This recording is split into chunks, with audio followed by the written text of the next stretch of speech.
Hello, and welcome to Landscape of Fear, a 1D bait production by Gabe the Guide. You can find episodes weekly for the next 3 months here on 1D bait or on my YouTube channel, Gabe the Guide, where I will be checking for comments that you can address to me. The goal of this short campaign was to showcase some of what Jacob and I have been talking about in the podcast. Hopefully, open a dialogue between listeners and myself over on YouTube, and finally, to entertain. I am by no means a professional sound editor, nor are my players professional actors, so I would ask that you keep an open mind while listening. There are going to be plenty of hiccups and background noises that I hope you will graciously tolerate. Furthermore, this will not interrupt the bi-weekly aspect of our podcast where Jacob and I discuss tabletop gaming and other related subject material. If you are here to listen to that and not to us gaming, I think that's perfectly acceptable, and I hope that this doesn't dissuade you from continuing to do so. I have attempted to leave as many silly moments and mistakes in as possible for a learning environment, and I've encouraged my players to simply play as they would normally. For that reason, there will be foul language and some instances of gore or violence. Please use your discretion in listening. But, for the next 12 weeks, welcome to Landscape of Fear. Kier Hall, where our adventure begins, the dwarven halfling settlement 100 years in the making. Dense clods of buildings in its center reveal a thriving young town quickly doing its damnedest to be heralded as a metropolis. A man-made river plunges through it, bisecting it from the farmlands on the eastern shore. Small burgs of exquisite buildings and manufacturing compounds dominate the northern side, whilst quaint halfling estates sit lonesome and proud across the river with farms. Smoke rises from the south, below the curve of the river, in which the dwarven guilds have proudly made their presence known to the realm through the refinement of the mysterious ore coronite. Welcome to Galantor, Landscape of Fear. So, in the beginning of our adventure, the camera sort of is going to zoom in on a portion of Kier Hall, the town that we have so wonderfully made together. An entire block of tinker workshops and planned buildings dedicated to the promotion of technology, specialing in coronite modifications, makes this the noisiest part of Kier Hall. A double-long block of buildings and workshops, somewhat independent of each other, span the row of buildings, sheds, and awnings with a big dose of work ethic. Furnaces are roaring at every turn, homunculi chitter and flit about carrying spanners and wrenches. Gnomes banter, steam billows. This is a place of work, but the interior of the block is even busier with the big inventions most don't get to see. Tucked away in a small corner is Revius. Ashley, would you describe your character for me? Absolutely. So Revius is this deep garnet skin tiefling with black sort of quiff hairstyle and horns that are fairly straight and long, almost like a gazelle's. They go from red to brown. He has sharp, piercing yellow eyes, thanks to his devilish bloodline, and a triangular, fine-boned face. He is an average of 5'6" tall, fairly lanky and skinny in frame, and he likes to keep his appearance very clean. He usually wears a very casual, professional clothing, muted colors, a collared shirt with suspenders, and a top coat. Excellent.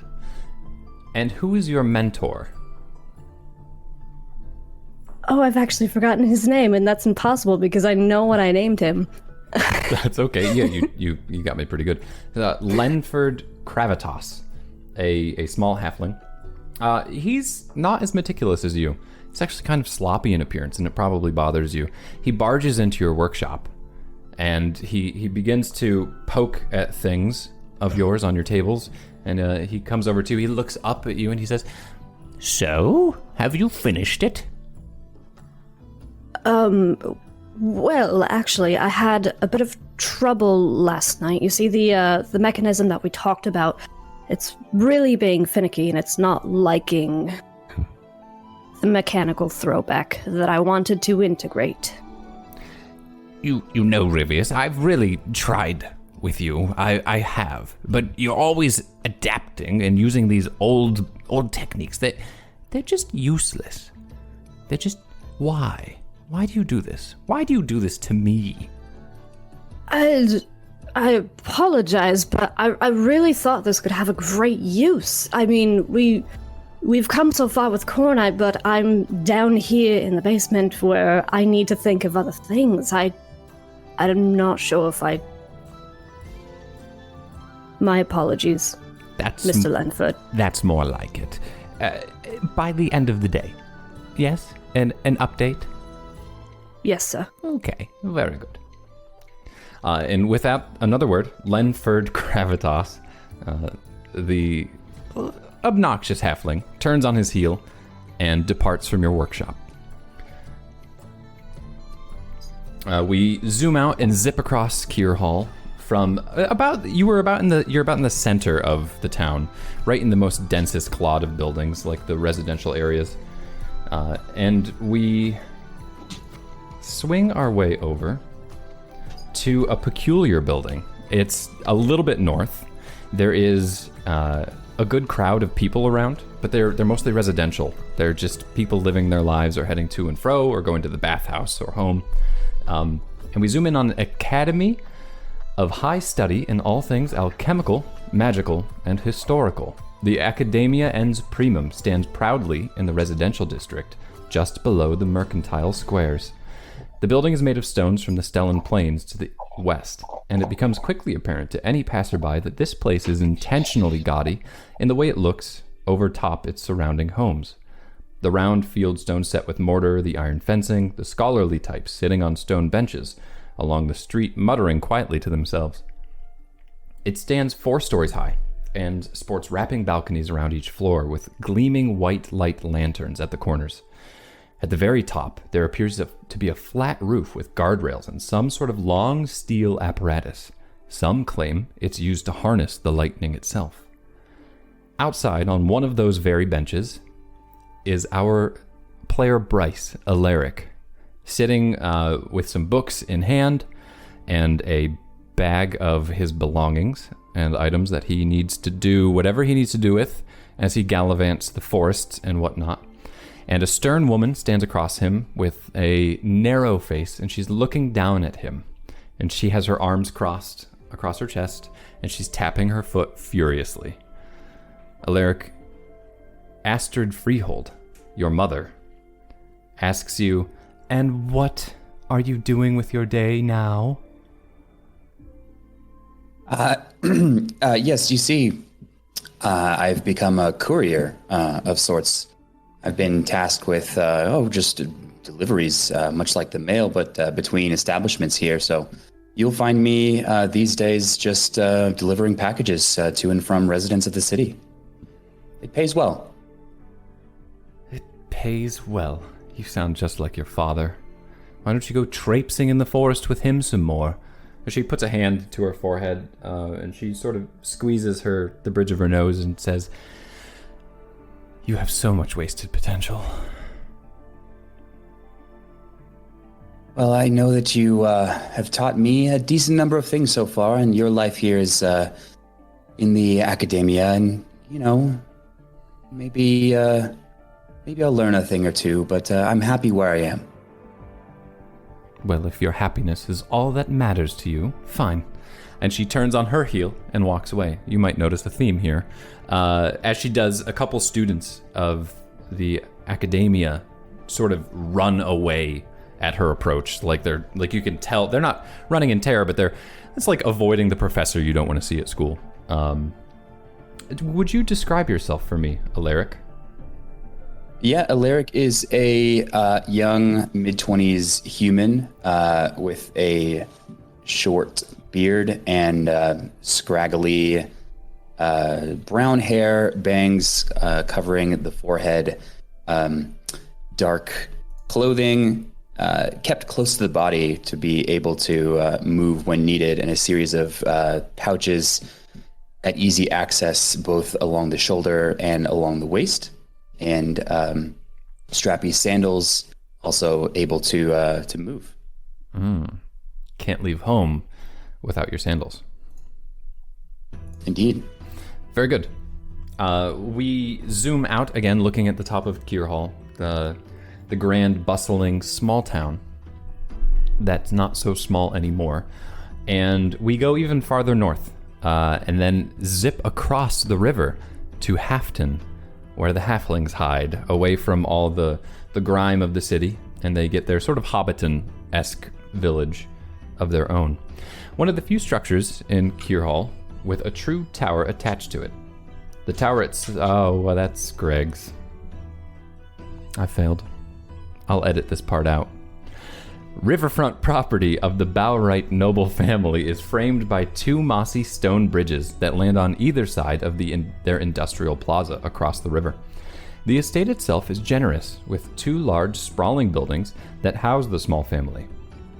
Tall walls and judiciously clean trim pattern the outside of the estate with razor-steep pitched roof lines and outstanding turrets. The home itself conforms to no pattern, but the whim of its creator, in a manner both elegant and costly. Servants are always on the scene, tending to the yard or preparing the coaches to take a Bowright into town over their private bridge. Tegan, you are seated in the foyer, across from your father, who is looking out the window, wondering what his neighbors are up to. You're both halflings, so they're low windows, but he's still up on his tippy toes. He's wearing like a coat jacket, but he doesn't have pants on. He's just completely embraced retirement. Fantastic. And That's what I'd expect from my father. yeah, he's not going to go outside like that, of course. He has, an image to maintain. But he turns to you and says, Tegan, it's just such a beautiful day. And I'm here with my beautiful daughter, and, well, what are those good-for-nothing neighbors up to? I stand up and I go over to the window. I'm a little bit taller than him, so I don't need to stand on my tippy toes. Mm-hmm. And I don't see anybody out there, so I turn and look at him. And I go, Papa, I think they're actually out at the market. The market? Blast! I know they're up to something. They're going to throw an extravagant feast and outdo me again. Well, I won't have that, Tegan. I won't have it at all. You should come into the market with me today. You and me.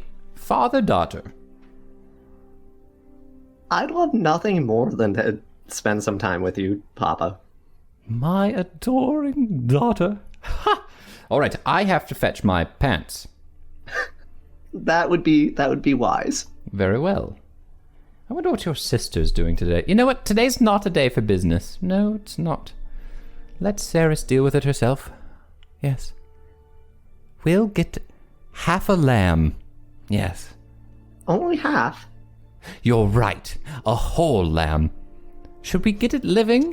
No, I get attached if they're still alive. Anyway, off I go. You hear your German shepherd sort of grumbling from the other end of the room, and it follows him upstairs to his bedroom. Sorry about that. Oh, it's okay. You now have a German shepherd. Fantastic. Yeah. Could you describe yourself for us? Yeah, so today Tegan would be wearing her hair up. Typically it's pretty long, but she's wearing her hair up and tied behind a multicolored bandana. And what she's wearing is a pretty elegant dress. Typically she wouldn't be wearing these kind of clothing if she's going out and doing adventuring things, but she likes to appear different so that way nobody suspects her if she's actually out smuggling. Mm-hmm. So she's garnished with a bunch of rings on her one hand and a golden necklace that was her mother's. And then she also has she's wearing sandals as well. Like I imagine them as like Roman styled sandals that go up to your ankle. Okay. So excellent. Okay. I should also add Tegan. Would you prefer me to call your character Tegan or TJ? Out of character. It doesn't matter. TJ. Okay. TJ, you, on this day, have a piece of map. I don't know where you keep it when you're wearing a dress. I'm not going to get into that. But it's burning There's a pockets hole in this dress. Okay, it's burning a hole in your pocket. I was going to say metaphorical or otherwise, but you cannot wait to investigate this map. And you also, as I am understanding it, tell very few people about it. Yes. Okay. It's one of those things. It's been a family secret, but me and Norik kind of decided to keep it private between just us. Mm-hmm. So, last but not least, the camera will zoom out over top the town again and soar down to the southern end, just along the river. Not quite the bend, but why not? Just around the river bend, where there is the refinery factories pumping out smoke and dumping chemicals into the bottom of the river that goes away from the town. But still in the town proper, there is a large compound. It's almost the size of a block. And within it, one of the few structures in Kier Hall with a true tower attached to it. The tower itself knives its way upward into the sky and has a large golden fin at the top that gleams brightly in the midday sun. On the courtyard, in the bright morning light, it shines down like a sundial for prayer. The white granite and gilded roof lines display the pure excellence of a bright day, and are muted on cloudy or rainy days alike. However, today it is sunny. A great domicile resides on the southern end of the temple for squires and pages, and the main body is filled with offices for higher officials and a great chapel for worship and prayer. Kopesh, you are standing out front of the doors on door duty. There is a chipper old dwarf looking at you, his eyes glinting with mischief and happiness as he approaches from afar, and he says, "Kopesh! What? You're muted." Oh. Sorry. I was looking. I was all distracted. I don't know what's going on today. It's just such a lovely day. I can barely focus. I know how you feel. I remember door duty. It's quite, something. How are you doing today, Father? Oh, I'm doing just fine. I just wanted to stop and see you. I was reminded of something today. Would you take a walk with me? You know, if I leave door duty, they're gonna hit me pretty badly. You know, I'm still on thin ice, Father Krios. You gotta be careful. You passed my test. This time. Ooh, don't do that to me. I'm not ready for this. Come on. Oh, you'll be fine. Anyway, so he looks out across the courtyard, and there is a statue in the middle of the courtyard. It's just sort of this immaculate lawn with this beautiful statue, and of course, at the right time of day, the sun sort of goes across it from the sundial, and there's just this brief moment in the very early morning where it's got a shadow on it, and during that time, it's brief, perhaps a minute. There is it's a statue holding its hand out, and in the hand there is a lantern, and the lantern has you've never seen this lantern burn out. And you know it's one of your duties, in fact, at the end of your turn at the door, to go and check it and to make sure it's still burning. And you know the legend behind the statue, but Father Krios still takes the time to tell you, you reminded me of someone, Saint Phallos. He was the first to come here and worship Estral. He established the dawn light from the mountains. He gave the miners the light and ability to delve deeper than they had before, and that's when they discovered Coronite. Sometimes, battling the darkness is a small thing, not just killing monsters. But I still think you're destined for great things, Kopesh. Are you feeling okay today? You're feeling awfully nostalgic to these things. It's a little odd. I think I am off a bit today. Something feels different. Maybe I just need more coffee. Anyway. Enjoy your fun. As much as anyone can enjoy door duty, I suppose. Very well. Jacob, you had a question? How do you spell follows? Falos. Okay. Thank you. You are welcome. All right. The day goes by, and it's kind of a long day. Kopesh, you've been stuck at the door all day. Ravius, you've been working tirelessly on these inventions that are always demanded of you. You do get your stuff done in time. You do satisfy Lenford. But it's still just a drain on you emotionally all day. TJ? Question? Yes. Should I describe Kopesh at this point? Oh, yes. Thank you, Greg. I'm so sorry. No, absolutely fine.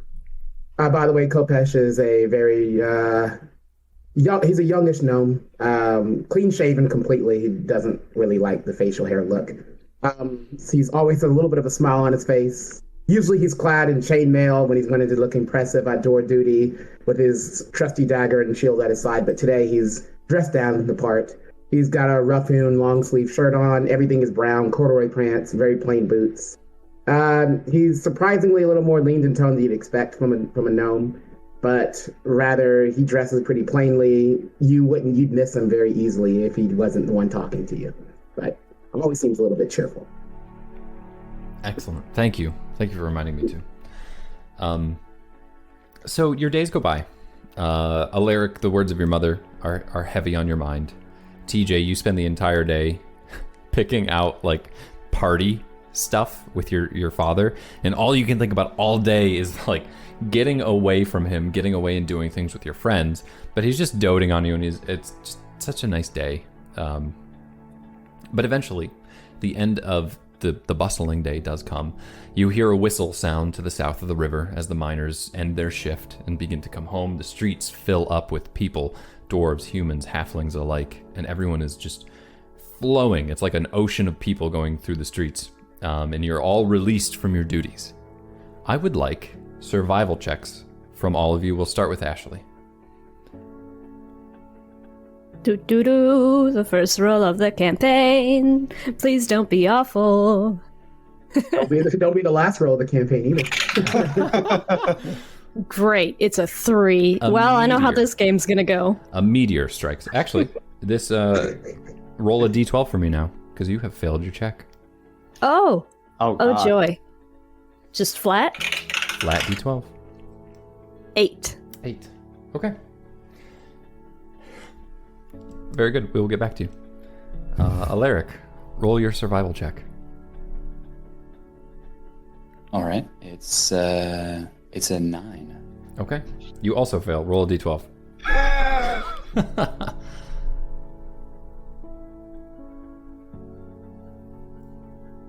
Seven. 7. Okay. Very good. TJ, give me a survival check. Got it. Yeah, I failed. It's a 9. Roll a d12. Oh, I know how my roll's gonna go then. 7. 7. Oh my god. Okay. Last but not least, again, Kopesh, give me a survival check. Huh. That'd be 14. 14. Excellent. You're the only one who passed. Is this rolling to avoid jail? Because I feel like that would be appropriate compared. No, nothing like that. Oh. I have different things can happen to you just in your travels through the city. So it's you all rolled the same result because you were all rolling like 7 and 8 or something on the d12s. So Kopesh, you bolt, like you get ready. You're ready for adventure if need be. You're just ready to go out. You get off door duty. You're gone. You beat the crowds. You manage to slip away a couple minutes early. It takes you a little bit longer because you do end up getting stuck in like the sea of people coming out of on a stick. Maybe you smell the food and you stop off for like a little bowl of ramen or something. Just a little bite. Just a little bite wouldn't hurt. Yeah, you can't resist it. I know, Kopesh.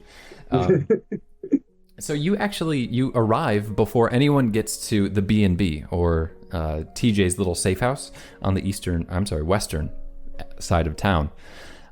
It's just this little painted house that sits outside of the proper city. And there is a very, very elderly gnomish woman known as Nipsey, you know her name. And she owns the bottom of the bungalow.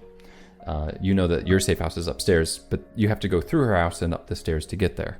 And she's sitting on the porch and she's drinking tea, and she looks at you and blinks and says, "Oh, hello, Kopesh." Hi. How you doing today? I'm just fine. You're the first to arrive. Really? Usually I'm the last. You're not playing tricks on me, are you, Miss Nipsey? Fuck no. Kopesh, that's a huge laugh out. Oh, not just making sure there's no trickery going on. I'm not ready for that today. Of course not. Sorry, I'm just a bit frisky. I have black tea today, and gets me going. Oh man, you usually don't have black tea. No, today's different. It's just feeling It seems like that. You're not the first person that said that today. Odd. Well, go on up, or wait with me. I don't care. Oh, I'll sit down with you. Okay. He just sits down with a smile. Excellent. The rest of you are walking toward the B&B. You want to make it to TJ's safe house. You guys have this setup. You know that you're going to meet. You're going to hang out a little bit tonight. TJ has very excitedly been sort of talking about wanting to get out of the town to do something. You're not sure what. And as you're running, you all meet up. It's like this super rare occurrence. The three of you sort of plunge into each other on one of the roads heading out of the city. And as you come together, this raggedy figure comes rushing out of an alleyway, and he throws his arm out over Alaric's shoulder. He says, "Ooh, wouldn't you fancy giving me a coin?" I immediately grab my things, just like kind of casually, just keeping them close to my body, and say, hey, and I'm just trying to figure out who this is and if I know them, and is this just a wandering drunk or something like that? Yeah, the scent of booze just washes over you. It's just like midday ale and uncleanness. He said, "What about your friends here?" And he reaches a hand out to like paw at Revius. Can I kind of just like spin us around and see if I can sit him down somewhere, like against a wall? Yeah. Make an acrobatics check. Okay. 11. So are we dancing now? He's gonna make a dexterity save.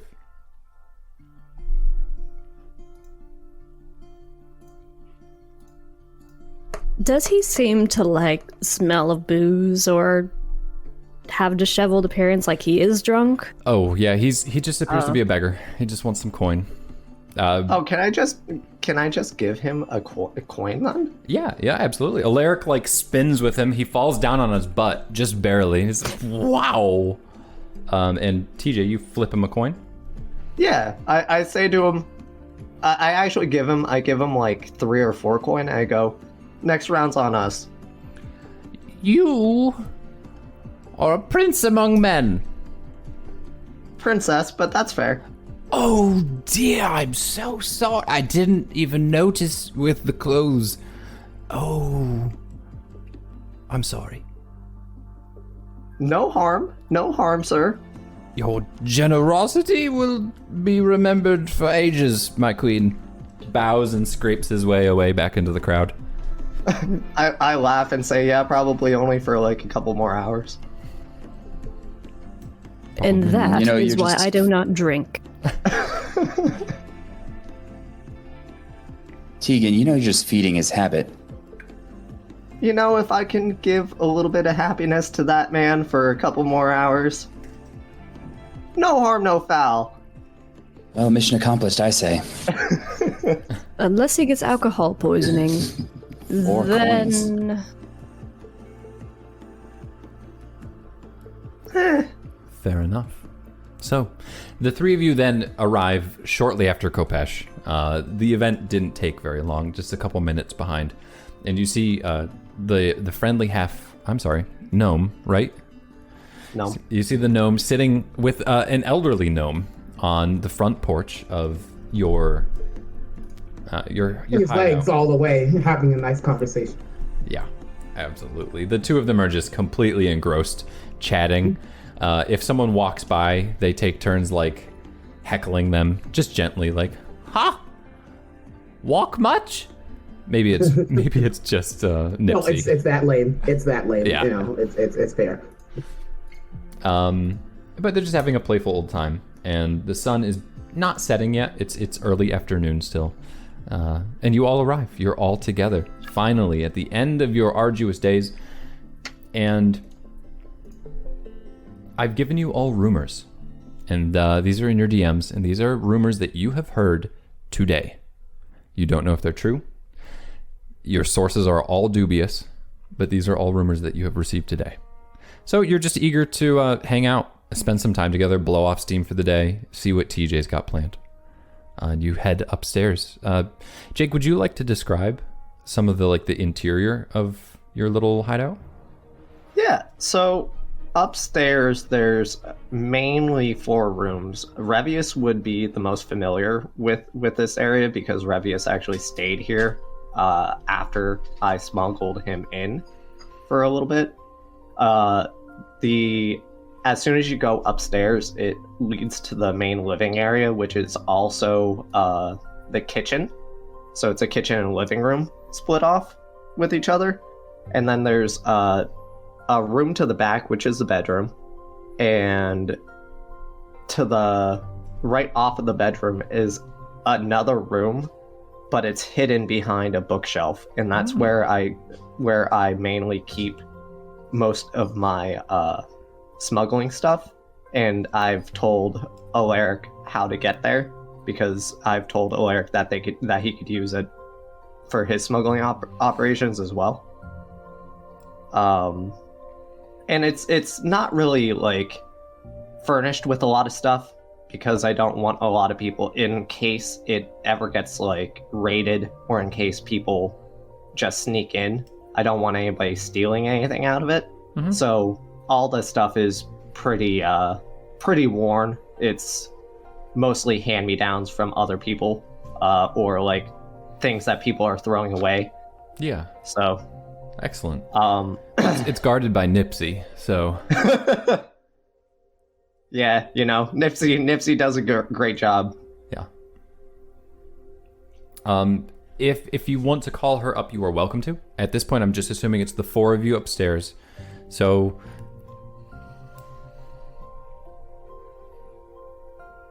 have that be. Is there a swing?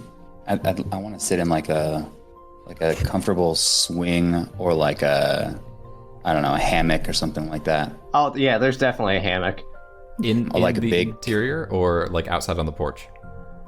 Inside. Okay, sure. Oh, I should race over to it and just throw something. Whew. This is so comfortable just to get off my feet. Oh, so many people in and out of the holy hall today. I'm worn out, guys. My goodness. Yeah, door duty must have been really tough on you today. Oh. He lays his head back, just not even looking at you. Keep the place safe, thank you very much. I'm gonna see if I can hop in the swing right next to Kopesh carefully so I don't, unhinge it from the walls. Make sure it supports us both first. It you can feel the fabric stretching, and it's yeah. But sorry, yeah, I'm about 80 pounds today, so you better watch out. I've been eating. Yeah. I know that's completely unimpressive to a regular human, but he's I'm eating. Revius will walk in behind everybody and sort of be like, well, just wait until you get a real job. You'll become a real boy then, and try and give Tegan a fist bump, yeah, good job. And then walk into the kitchen and kneel behind him. Drinks, anyone? Oh, absolutely. Please. Tea? Coffee? That's all we have. We really need to stock up. I'll have my tea with a little something extra. It depends on what you mean by extra, but sure. No, whatever you don't have, I'll take. Whatever you don't Okay. drink, I'll drink. How about that? He smiles over. I could give you some booze. You hear from downstairs. I will gladly accept, Nipsey. I'll go That's what grab I- a bottle of booze from Nipsey. I'll even try and get her up here, but you know how her legs are. He'll just heckle us. As you come downstairs, Revius, there's just like a little bottle of gin on the bottom step. I take it, and are you sure you don't want to join us? Stairs are for squares. All right. We'll see you when we're on our way out. All I right. really need to install an elevator. Elevators are hard to come by, believe it or not. You should be able to invent one. Or, not invent, but... I mean, it'd be more like a pulley system. We'd have to haul her up every time. Not exactly independent. Maybe I'm I'll sure- work on something for Miss Nipsey. She really deserves the mobility. Or we could take a magical approach. Perhaps I could enchant a chair that just floats up and down.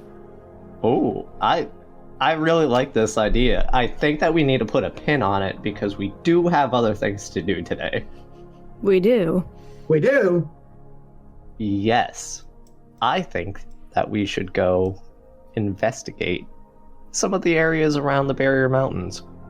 Ugh, why? I just got done with an awful day of work and you want us to go trapezing up to the mountains for, what, a hike? Amongst That other kind of things. sounds like fun. It's better than hanging out and talking to people near the door.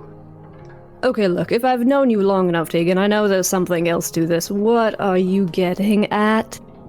Okay, so I heard that there's some skeletal horse traversing around the Barrier Mountains, and I want to see if that's actually factual or not. A skeletal horse. A skeletal The horse. mountains. Like Yeah. the mountains. Do you know how hard anything will be to find in the mountains? Yeah, it's kind of vague. Guys, I'm not the one who gave me this information. That's all that I got, okay? Like, if you aren't ready for it, that's fine. You don't need to come. Alaric, somebody who just goes away for a little bit and comes back with all these magical items, but you can't find a horse? Yes, 9 well, chances out of maybe. 10. Go ahead, sorry. Maybe we just corroborate this rumor a little bit. Find someone who knows a little more. That's all I'm saying.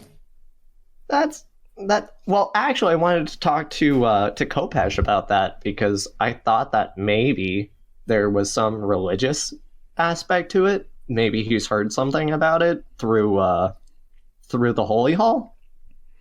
An undead horse? Hell no.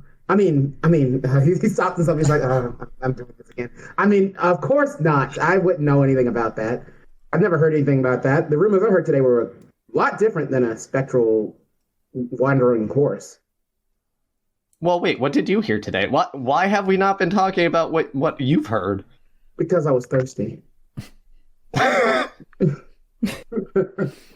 But honestly, there's been a few people that came into worship today. I've overheard a few people talking about some people going missing. Like, just, maybe it wasn't like a major cause for concern, but people that are normally like doing their duties around town just don't seem to be there, just not showing up for work.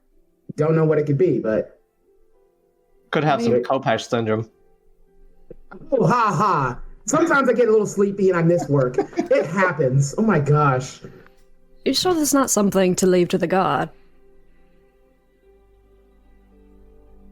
Couldn't tell you one way or another. I was just gonna ignore it, but I mean, I can talking always tell rumors. Maddie if it is something you're seriously worried about. oh gosh. No, not really. I think I have a rumor that might one-up all of you. TJ's of particular interest to you, perhaps. I heard that Cragwatch may be planning to invade Keir Hall. What? Yeah, I was in the marketplace earlier, and I heard it from more than one person. You know how rumors go around this place.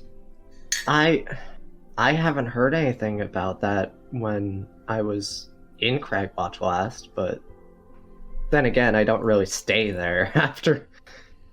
Do you remember a while. seeing any mounting troops or signs of increased embattlements, anything like that? Can I do a history check, Gabe? Absolutely, with advantage. Fantastic. While this is happening, Revius brings in a tray of tea. Kopesh's is very heavily dirtied with some gin. I only got a 9. Okay. Cragwatch is, to your best estimation, eternally at war. It's like predominantly Goliaths. They love to sail around and conquer shit. So, essentially, you've seen it. You know that they're ready for war, but you know that they're also kind of at war with Tambria to the south. So, you're not sure how justified it is, but you wouldn't be surprised if they did. Although you all are aware that the Cragwatch folk rely heavily on the coronite provided by your town. You know, Alaric, yes, I've seen them mounting troops, but you know how they are. It's just they're kind of just going to war for any reason whatsoever. So with Coronite with our Coronite production starting to falter a little bit, I wouldn't be surprised if they were coming out here. You know, that's one more thing I mentioned. Now that you brought up Coronite, thank you for bringing that up, TJ. I appreciate it, because that helps me talk about what I want to talk about. So it kind of like pushes your conversation out the way and sits up in his hammock. So, also, I've heard a little bit about Coronite also making people ill lately. That's been the biggest topic, actually, that I've heard whispers about recently. Even more so than people missing that our source of wealth and all this great stuff in town is actually making people sick, and that's absolutely nuts. Crazy, huh? Well, I mean, the only way it could make people sick is if it was unrefined. I mean, there's tons of safety measures. I don't even get to handle Coronite in the lab. Yeah, I haven't seen it like up raw in my life, I don't think. It's never been something I've had a chance to touch. I don't know about TJ Lyric. I don't know if you've ever handled raw Coronite, but I haven't. My mother does research on it over at the academia, but that's behind many layers of secrecy, and I really haven't been able to see much at all, even with some of my connections. You can just say you're criminal friends. It's okay. I guess I am among good company. I don't know how to answer this, Gabe, because my family is working with Coronite, and they're making the sewers. Yes. So, how do I approach this? I would say that Saris has kept this quiet from you as well. You Okay. know that they're doing some underground works, and you know that they're trying to get into the Coronite industry. But you also know it's very hush-hush, because if the dwarves catch wind of it, they will be furious. Got it. So it's really up to you. I would say you're plenty aware. Just like your father Saris, they think you're out doing your thing. They think you don't care. They think you're not aware of it, but you are fully aware of it. Got it. Yeah, you know, Saris likes to try to keep things from me, but I do know that Coronite is a lot more deadly, I guess would be the correct term to use here than what a lot of people in town would like to believe it to be. So Coronite making people sick, that wouldn't surprise me. I'm sure that there's some kind of ill effect with it. Well, you're more in the know than I am. I lean back with my gin. Well, I'm not so sure about chasing missing people or trapezing in the mountains, but I did hear that there are these interesting little stones appearing in the, Stellan Plains. Stellan Plains, which I don't actually know where they are, Gabe, because They're- it's not on the map. It's just all the plains to the west of town. Okay. So right next to us. Yep.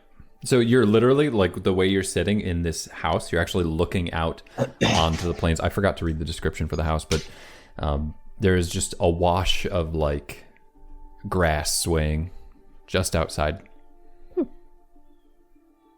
I mean, not too hard, not too long away.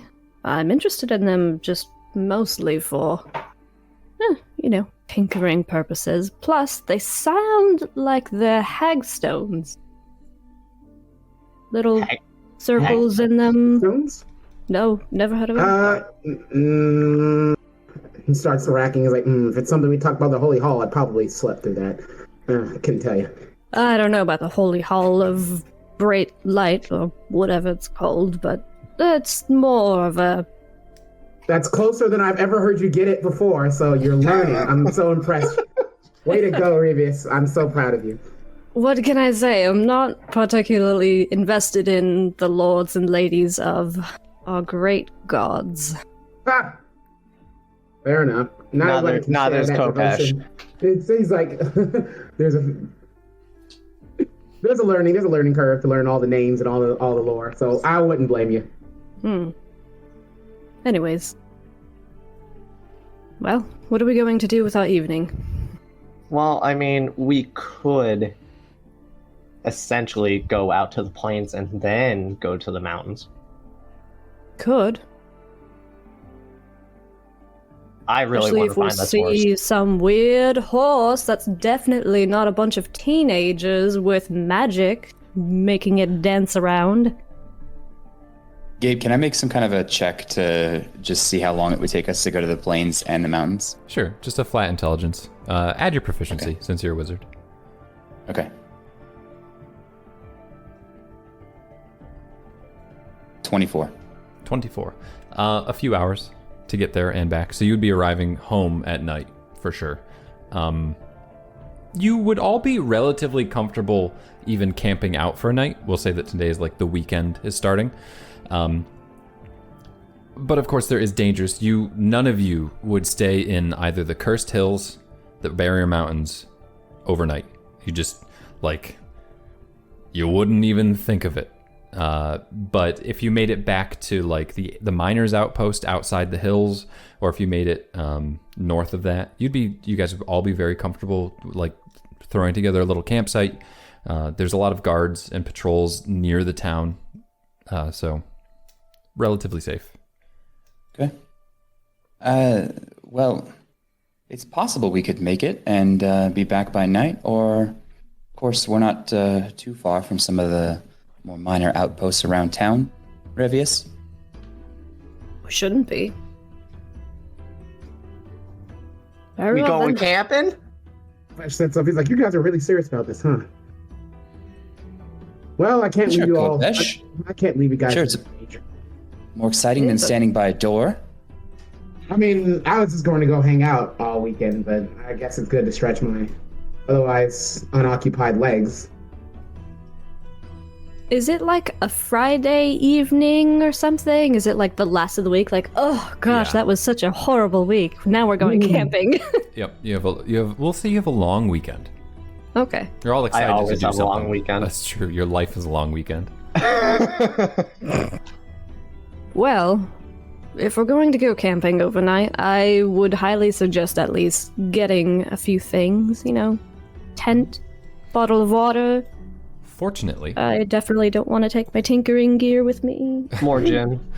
Yeah, I mean, why not? Fortunately, you're all incredible. Between the two of Alaric and TJ, and you're in a safe house used for smuggling, all of these things are readily available. Everything is in the closet or hidden behind your bookshelf. You're ready. You have go bags to go. You're ready to go camping for a week if you need to. Oh boy, now it takes me back to those old smuggling days, TJ, getting people in town. Oh gosh. You had fun. You had fun. I don't care what you say. Except for that part, you made me wade in the water. You know that I'm not a very good swimmer. You know this. I hate the water. I absolutely hate it. Plus, the swamps are stinky. Why would you ever? The worst. You know what? You know what, Revius? Are you here? Are you here right now? Oh, we're getting No salty. comment. Oh gosh. You want to know why we go through the swamps? Because no one else goes through the swamps. Nasty. I throw my hands up in the air and I go, you know what? It was a mistake getting you here. It was a mistake. And I get up and go to the hidden room to go get the bags. Oh, Oh she'll gosh. cool off in a second. Well, I guess I'll drain the last of this gin and get ready, guys. TJ, I just wanted to stop you for 1 second. In my travels, I picked up a potentially useful spell. Do you mind if I cast it on this bookcase here? I think it may make things a little bit more secure. Absolutely. You do. This is as much your place as my place. Okay. Well, you choose a password. Kopesh does his duties. Kopesh does his duties. I'm glad I didn't hear that because I pissed him the fuck off. That's the password? Okay. That's the password because no one's gonna say that out loud. And I cast an arcane lock on the bookcase. Excellent. What does this look like, Alaric? When you cast spells? So I have to pull out this small. Actually, I have a staff. So I have like this old staff that kind of a hand-me-down, but I hope to upgrade at some point. And out of a small green crystal at the top, it's really nothing ornate. It's like a giant staff and like an undersized crystal at the top. A little bit of green energy kind of vortexes its way toward the door, covers it in a subtle green sheen until the casting is done, at which point it's gone entirely. Excellent. It's very you shall not open. Yeah. Awesome. Thank you. So the party has gathered their things. You're all sort of standing about. Some of you are more excited to go than others. So are you heading down south first to the mountains, or are you going out to the plains?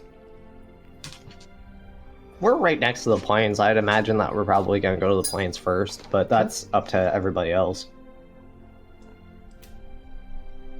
Yeah, let's do the plains are right there, literally. Excellent.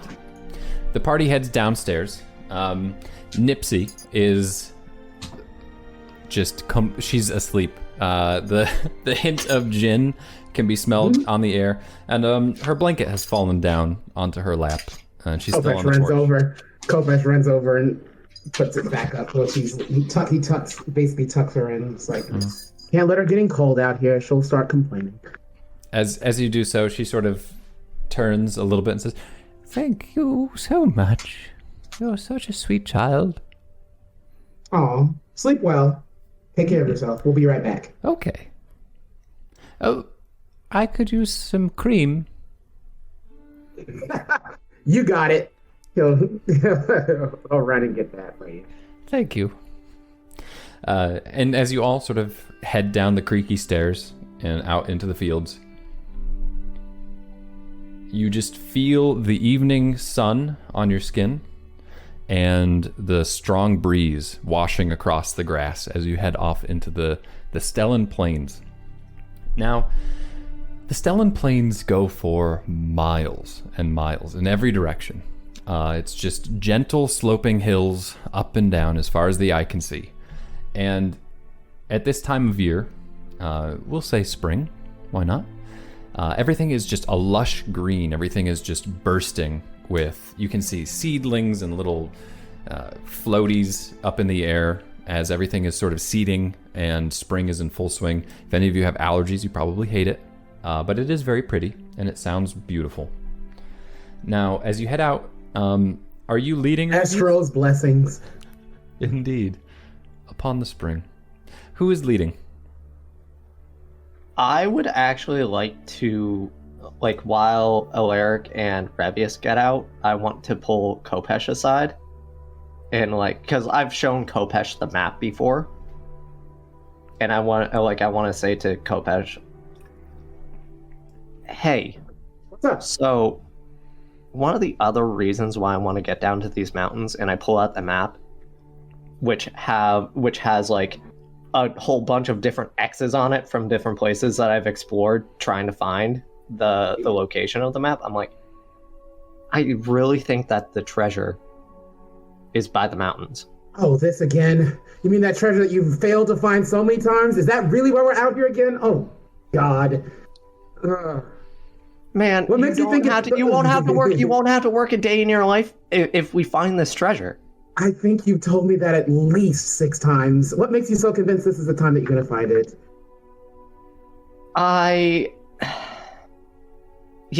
It's just a feeling that I have, and I point to. Oh my God, you and Father. I point to the location on the map that has the what was the description, Gabe?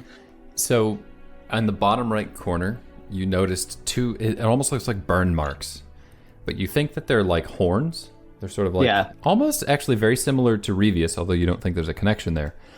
But when someone mentioned the rumors of the skeletal horse, it got you thinking like maybe these are bones or something in the mountains. So I think this mark is talking about Devil's Pass. You see how these are horns, and it kind of looks like a devil. It kind of looks like Revius a little bit. Yeah, it reminds me of my friend Iadai a little bit. Yeah. Yeah. Like, what would the harm be of just checking out Devil's Pass?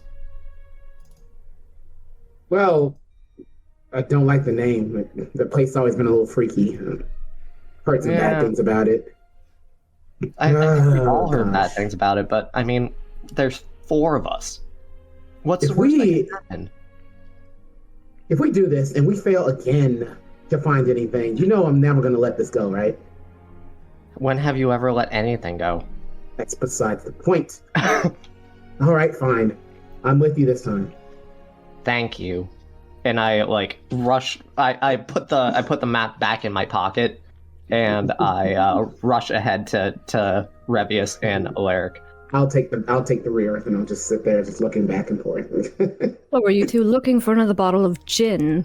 We've drank the place dry. I told you we need to restock. I was hoping that Nipsey had something, but I guess we need to restock there too. One day we're actually going to have to pay her back. Yeah, I give her a very good sum for the safe house. Fair. Anyways, onward. Who is leading? Probably me. Okay. TJ, throw me that survival check. Of course. Redemption time. Nah, my survival's a 0. I was really expecting you to take a higher survival since you wanted to smuggle people. Nope, 19. Doesn't need it. Luck Excellent. is all that matters. TJ wants to fail. That's where you're all mistaken. Why do you think we went through the swamps and all that shit? It was just a complete accident. One because it was safer is because it was the only place you recognized. Okay. With a 19, it is a stellar roll. Nothing goes wrong. Not only are you just navigating the plains well, but you're finding a method of travel that is just comfortable. You're hitting all the down slopes, when the wind stills, and then as you're working your way up the hills, you even feel the winds catching you and like revitalizing you. I'm showing off a little bit. Yeah, absolutely. You know the paths toward the swamp across the Stellan Plains like the back of your hand. So naturally, this is no problem for you. And as you travel across, you begin to feel the wind, but you think you're hearing something more than just the wind across the top of vegetation, like that whooshing or that sort of static ambient noise. And what you're hearing is a whistle, and you all hear it, and you kind of stop and pause and look around. It's like a low humming. This area is unfamiliar to me, so I wouldn't really have anything to do here. Can I do a nature check to see if I could say figure out what the whistle is? Yeah, absolutely. Can I use my eyeballs and look around? Sure. Make a perception. I got for an that. 11. Okay. Fortunately, Nat 20 plus 2. Kopesh is taking it in. He's not even. He's a little weirded out, but he's like, I kind of like it. It's weird, but yeah, it's not like super creepy. Yeah, he's swaying to it. Excellent. Jake, TJ has something itching at the back of her mind. You've heard this noise before. It's like you can't place it. You were very focused on what you were doing, and now this is new, and this wasn't here before, and that's frustrating. But Revius, you perk your ears up, and your ears sort of come up a little bit, your tiefling ears, and you hear, it sounds exactly like someone blowing into a half-full bottle. And then it fades. Could I tell the direction before it faded? Absolutely. And you can even head right for it. I'll start walking towards it. Okay. Revius takes the lead and starts to walk across the fields. And eventually you come down into just a small valley. And at the very bottom of it, and this is why the winds seem to be coming and going, but as the wind comes down the hills, as I described earlier, it catches on a large stone. Too large to have been carried here by a human. But it has a small hole. It has 2 holes at the top and 1 in the middle, almost like a face. And as the wind catches the holes and the wind carries through it, it blows across the plains. Huh. What is that? Well, I don't think they're hagstones. I've never actually seen one, mind you, but these are big. I would say they're perhaps 4 feet off the ground. So you're not quite looking up, unless you're one of the halflings or gnomes. Perhaps you're at least eye level with it. Yeah, it's a little bit higher than eye level. Yeah, it's a whole almost. It's a foot. Yeah, almost a foot. Yeah. Yeah, they're like, you couldn't hug them though. So I mean, whoever brought this here, and I won't even call for a check. There's absolutely no sign of someone dragging this or like a cart that came through the tall grass. It's just there. You've never seen anything like it before. The hell is this? I mean, what is this? Alaric is like scratching his head and doing like a slow circle around it, just seeing if I can inspect anything. It's just smooth or perfectly smooth. Except I'm going to punch it. Okay. Make an attack roll for me with strength. My strength is terrible too, so I'm just gonna swing.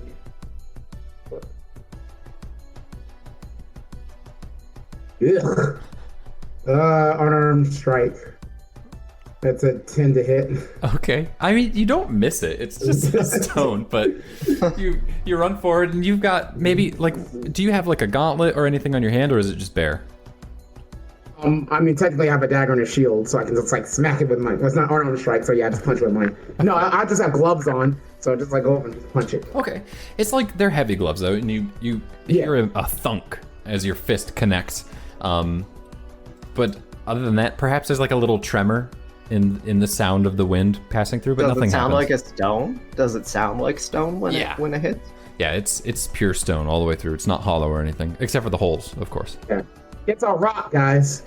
How big are the holes? Like, could I fit myself into it? No, I would say a few inches in diameter. Okay. So he could. So you can't crawl through it now. So I could fit now. It's funny that you mention it, TJ. As you're approaching it and looking at it, you do have the urge. The 2 at the top are close enough that you could look through. Anyone have a light or anything? Like, snap my fingers and make a light. Wow. Where do you think I work? Come on.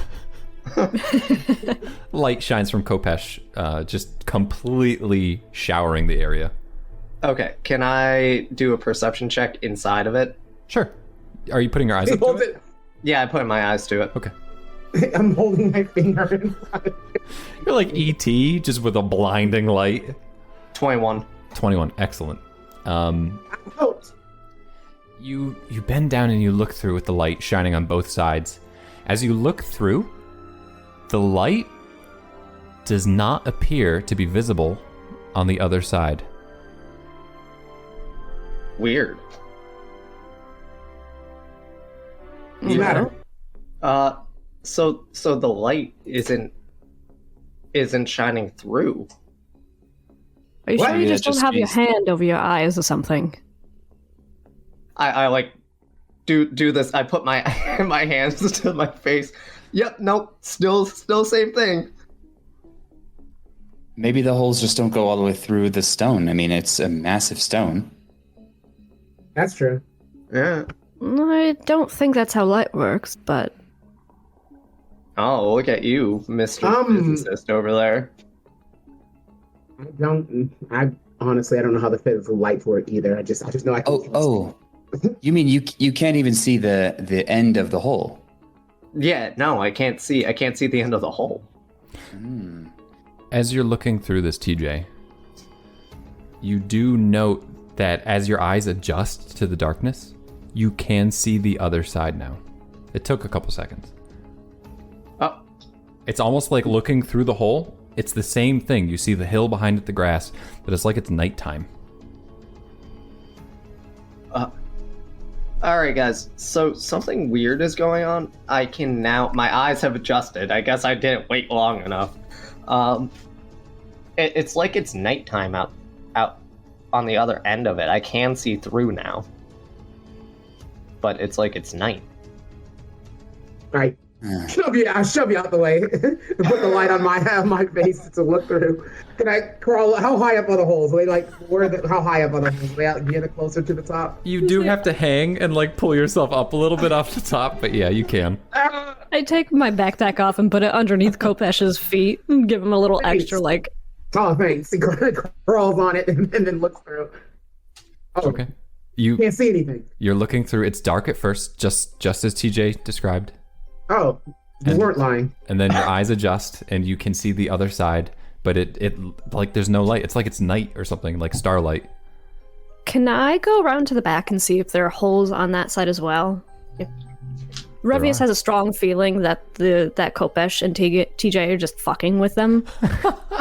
Yeah, That's yeah. true. If Alaric did this in the first place, you would have believed it. But you tricksters, you assholes of the team. Like, I go around to the back, I get out my tinker's tool, I'm looking through the hole, I'm measuring them, I'm like getting the deets on this thing. Okay. Like, come on, guys, I'm not that stupid. Yeah, you can begin to like sketch this thing out to a T, and as you're looking through the holes, it's just the same. It's dark at first, but then as the light comes, you can actually see on the other side Kopesh's eyes looking back at you, just wide, like When'd you get in here? It's night around you. It's night around you too, I think. Back up. I fall backwards. does. I forgot I was on your backpack. So you see him abruptly fall out of frame. But yeah, it's the same background. You can see TJ in the back. Well, I mean, this seems like something that Alaric might know about, or even you, Kopesh. Are there magical nighttime viewing things? I'm all about the light in the daytime. I can't tell you about anything that makes things dark. Sorry, it's not my specialty. Can I do a history check? I have a feeling I have something for this. Absolutely. I tell you what, though, while you're doing that, I'll tell you what, I've never seen anything like this on my travels. This is very odd. Indeed. 23. 23. All right. So, what exactly are you trying to suss out in a historical sense here? Well, I've had a brief interaction with the Feywild a long time ago, and I know that there are like disguised entrances throughout Galantor. Really, it was so long ago that I don't remember ever seeing any of them, but I know that they exist, and I know vaguely that the Feywild is kind of a dark, mirror-ish version of reality. So my only hunch is maybe this is something like that. Okay. Do you look through the holes? Yeah. Okay. Alaric, as you peer through the holes, you see your party on the other side. You see Kopesh dusting himself off, TJ laughing. And then you see something else. A figure behind both of them. Brown and muddy, hard to see. And then it blinks out of your vision and it appears. And you feel a presence behind you, but you see nothing. And you hear someone whisper in your ear, "Linger not long, Alaric." And just as you felt the presence, it is gone. You think this is definitely looking, it's a lens into another dimension of sorts. Not I a get a chill. pathway. Chill up my spine. And I abruptly kind of come up from the rock. How about we go find that horse? Yes, absolutely. And most importantly, let's leave this rock. And as we do, I've got a short little story for you. Come on now, everyone. Are you okay? I look over, I was like, Pale. Are you sure we shouldn't Yeah. rest? when do you take the lead? Good lord. Today is different. Yeah, I'll take a brisk pace. And urge everyone to kind of keep up with me. Oh god, I can't move that fast.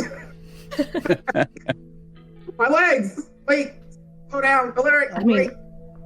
Revius would offer somebody a piggyback ride, but depending on how independent y'all want to be. Oh, hell no. I will never let any of you carry me. I figured as well. No. Tegan jumps on Revius's back immediately. Alright, let's go. When we're like 60 feet away, I'll kind of slow down to like a, more comfortable pace and say, did you guys hear any voices over by those rocks? Anything at all? Yeah, I was listening to you guys talk about how you saw things in the dark. Yeah, I mean, did you mean the whoo sort of? No.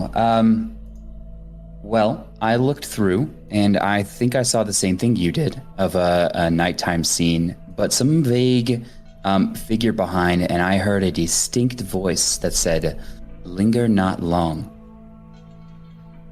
And they knew my name.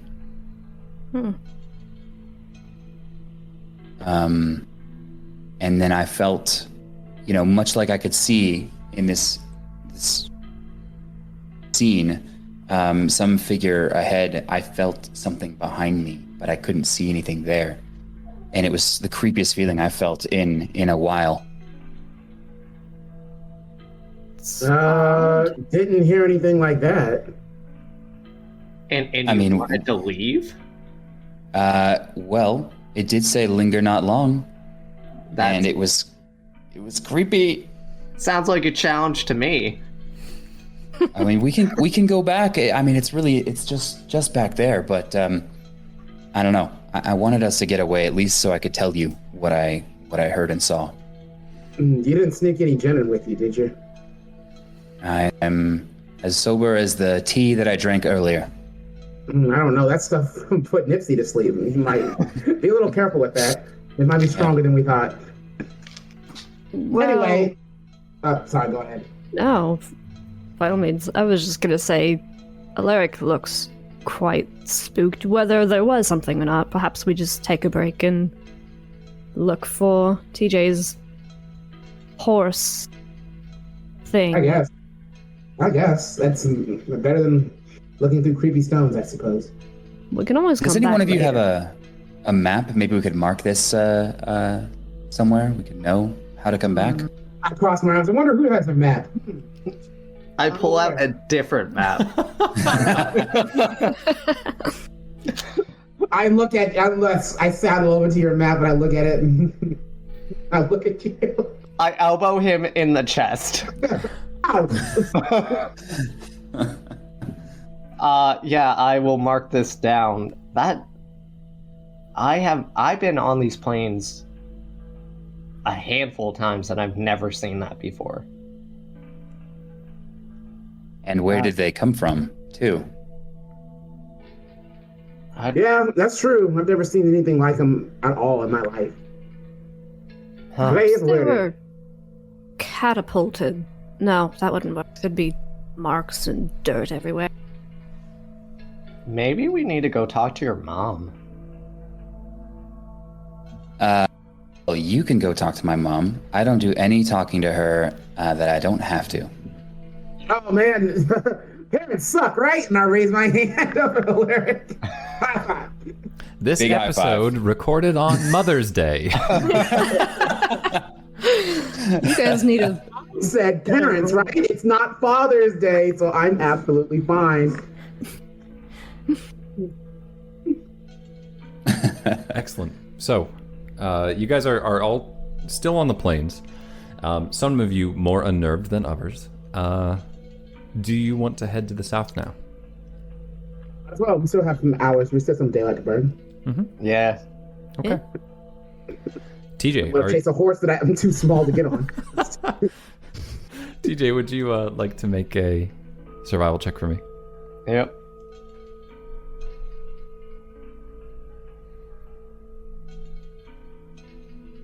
That one was a 10. Okay, that's okay. Roll a d12 for me.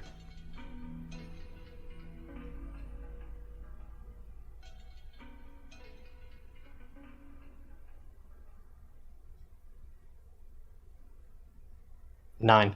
9. Okay. Very well. You are walking back the Stellan Plains, and it takes a little bit of time to get your bearings.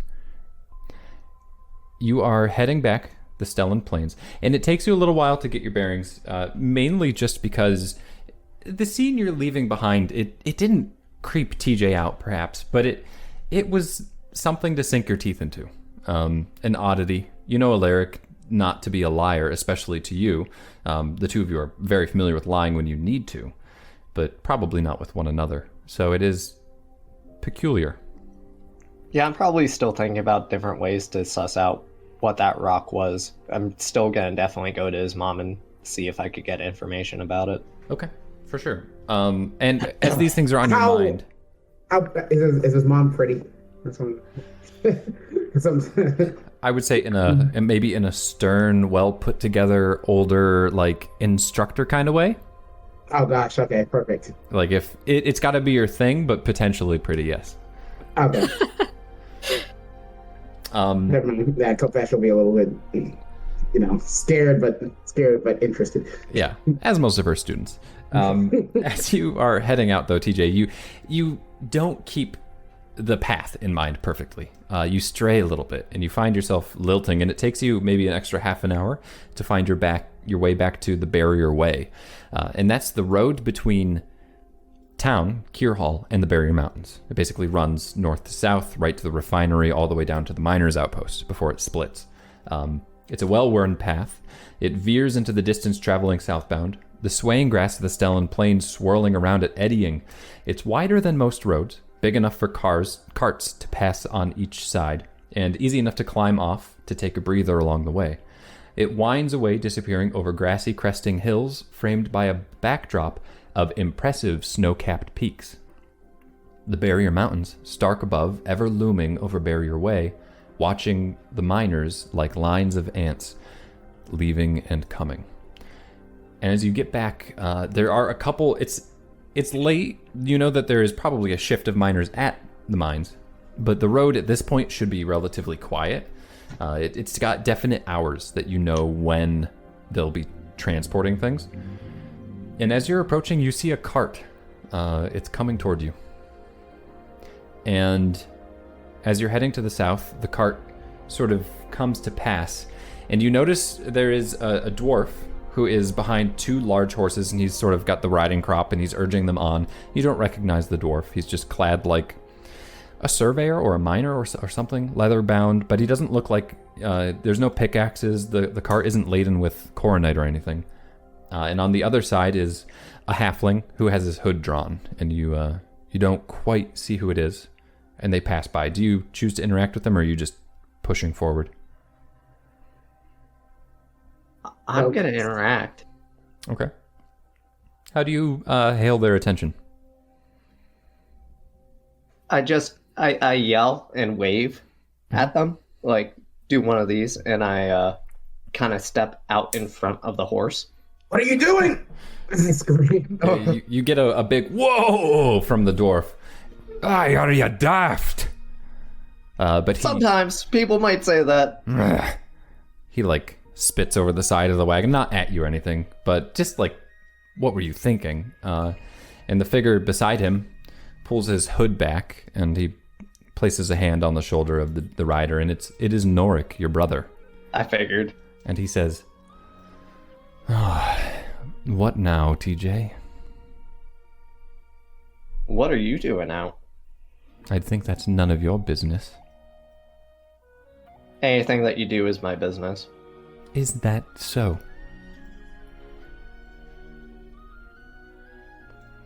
You doing some operations? Something. Nothing that I would tell you about. It's fair. I waddle over. Oh gosh, is that your bro? What are you doing? Hi, Kopesh. I wait. What's up, Norik? Need any help? You could help me by getting out of the way of my horse and letting us on our way. What are you doing? We're going to the Barrier Mountains. To do what? We are. Sorry, Kopesh wasn't ready for that. I thought we were getting near them, not in them. It looks like Revius, get over here. Yeah, Revius wants We're going into the mountains? What? I mean, I was going to use this distraction as an opportunity to try and peek into the cart behind them. But I screamed out your name very loudly. I go, Make a stealth check with disadvantage, Revius. fuck! Shit! My bad. I hope this saves you. I hope it's a good one. Oh, I would just like to say I got a 20 on one and a 9 on the other, so that's an 11 total. Okay. You are lifting the tarp up off the back when Norik looks at Kopesh, looks back at you. Could you all just grow up and get away from my shit? Rivius, what you see under the tarp, before you are scared and you let go and release it and sort of backpedal a little bit, you see a lot of farming tools and some survey equipment, some stakes, like they were staking land, perhaps. Sorry, just curiosity. So what are you doing in the Barrier Mountains then, TJ? I approach Norik and try to shield myself enough to pull out the other side of the map. The second he sees that map, he grabs the riding crop out of the dwarf's hand, he yells, "Yah!" and he slaps the horse, and he just goes and pushes you out of the way. Because you're all going to get yourselves hurt, or worse. I was kind of near the horse, too. I yelled to him. You mean like you just did to me, you jerk? I yelled to him as he's leaving. Great. It was a great time talking to you. Hope that we see each other again soon. He does not respond. What was that Jeez. about? He's gruffer than usual. My mood immediately sours. Family stuff. Alert. Family stuff. Kopesh would be the only one who actually understands what happened there. It looks like we're just like, I mean, I don't think that where we're going is that dangerous. We're not going to get ourselves killed or anything. He's not talking about the mountains. No. Anyway, anyway, we could talk more about that when we get back. I think this would be a good story to have with some strong black tea, guys. How about we get back on the roads, huh? it is not a story I'm going to share. Very well. That sounds good. The party gets... I'm sorry, Greg, go ahead. No, you're good. Okay. The party gets back on the road, Barrier Way, and you don't encounter any more people on the roads as you head south toward the Cursed Hills. We will take our break there. goddamn Noric.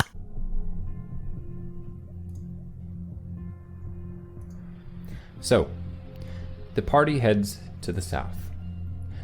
As you're navigating your way, TJ, you in particular take note of the surroundings. This is out of your wheelhouse. You don't get down this way much. You've seen the other side of the Cursed Hills on the western side of the Miners' Outpost, but you've never seen the Cursed Hills on the eastern side.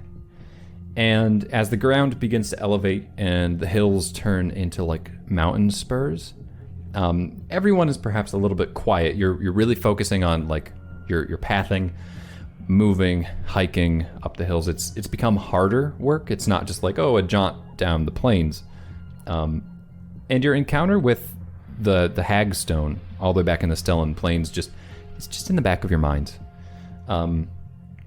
You see the Dwarven outpost in the distance. It's like a perfect little compound of these almost concrete-looking buildings. But you skirt around it and you head farther to the east. You can see the Weirwood to the north as you're heading to the south. So it's in the distance, but the thick forest is dark and ominous, as it always is. And as you approach, there is a little traveled dirt path that you finally find, and it winds like a wounded bumblebee into the thickets and up the hills. It seems to have been created in a sense of the path of least resistance as quickly as it could be. It was rumored that the founding families came from this path through the Barrier Mountains, but none travel it now. The Barrier Mountains are formidable and ominous.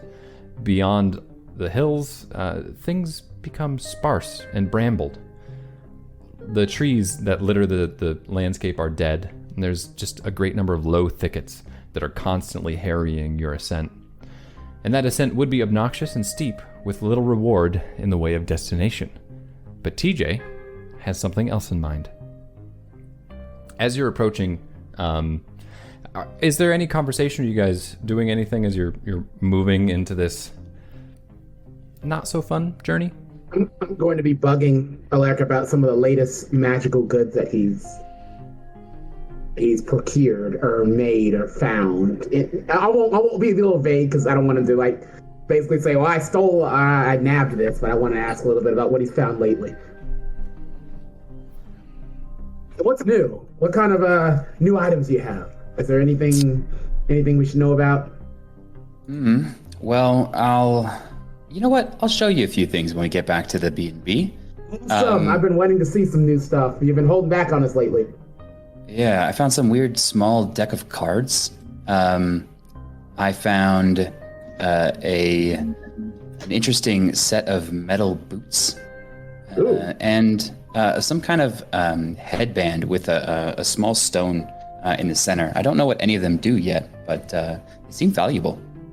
You certainly know how to find yourself some interesting things, huh? Yeah. Lucky, I guess.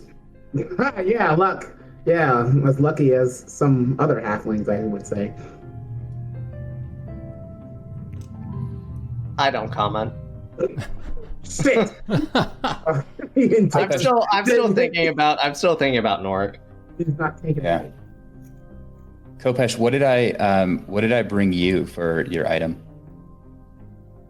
What I got a lamp. Or basically it burns, like it's got filled with oil and it burns, cuts through darkness. It's a way I don't have to waste any sort of cantrip at all, and I can see invisible things with it. So that's what you gave me. So I'm like, I still love this thing. Like now nobody can sneak up on me, especially at night. Like not even invisible people. I'll be totally safe. Hey, well, in the next few hours, you might need to pull that out.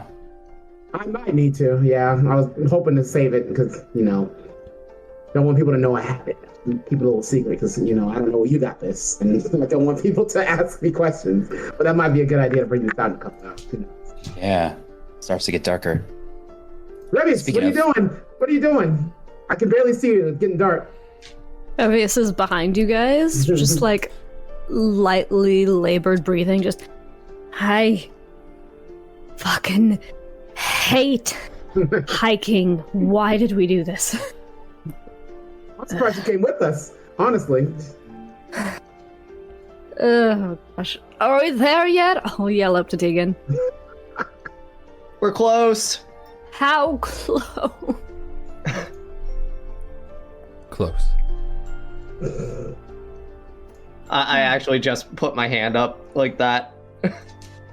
When you do that, you're almost the height of a regular person. It's adorable.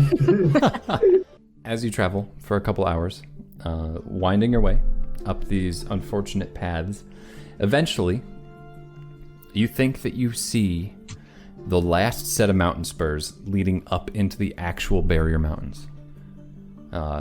Tegan, you know this to be known as Devil Way. Devil Way. Yeah.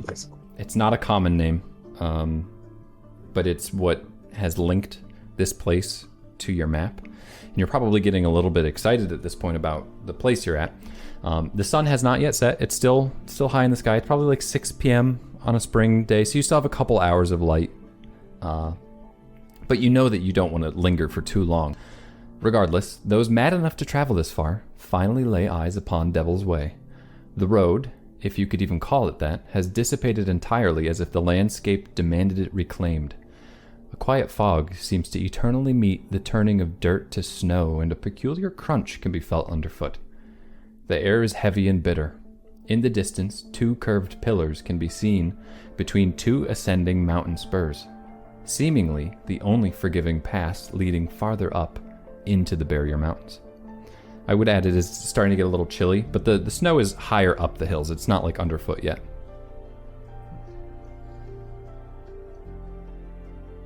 Okay. I would like to see if I can get a perception check to see if my map is... if there's anything on the map or in the area that like would suss me in the right direction. So do you pull the map out, or are you just operating on memory? Operating on memory. Okay. Make your perception check, but there is one thing that you do notice without a check at all. Okay. Nat 20. Okay, perfect.